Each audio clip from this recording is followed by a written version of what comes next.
Ito ang buhay ko sa Pilipinas at ito pa din ang daladala kong buhay dito sa ibang bansa. Ay talagang sanay po ako magkamlot ng humay. Yan po ay beans po yan na hindi namunga dahil sa lamig na ay papalitan ko po ng ibang tanim. Ay talagang sanay na sanay ako sa mga gawaing garden kasi ito po talaga ang aking nakakahiligan. Maliban sa nakakahiligan ay ito din po ay nakakatipid din ako sa aking mga gastusin, sa aking pagkain, sa aming pagkain. Yan. Ay talagang na-enjoy ako sa aking ginagawa. Yan po ay compost. Nilagay ko po ang compost. Yan. At ng katag-katagin, nilagyan ko po ng protein mix. Yan po, binili ko po yan sa online. Yan. So, ang galing talaga ni Inday Kalalabs. Yan po ay talagang kamang-kamang ba? Yun, kamang-kamang, kamrut-kamrut yan mga kalalabs. Yan, sanay po talaga ako sa mga bunbun-bunbun ba?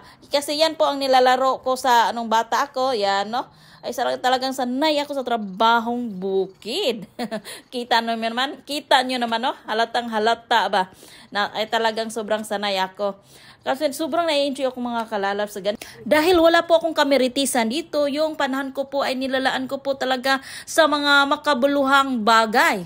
Ganito talaga ang gawin, kailangan halo-haluin ang lupa para ma-rumble talaga yung ma-mix talaga yung protein mix at saka ang compost at saka yung lumang pinagtaniman na lupa para hindi na tayo maglagay ng pataba, para organic talaga yung ating vegetables.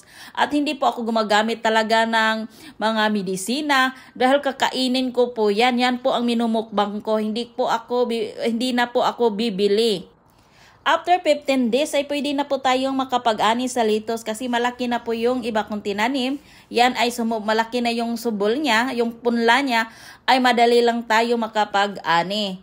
Ay talagang mabilis lang po talaga itong tumubo itong litos. At saka magtanim din po ako ng pichay yan katabi sa litos.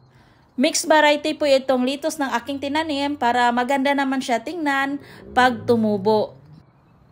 Yan po ay pitsay na po. Yan yung matagal ng tumubo pero hindi na transplant kaya maliit pa sila.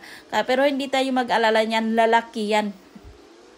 Dahil po sa nilagay nating compost at protein mix ay maganda po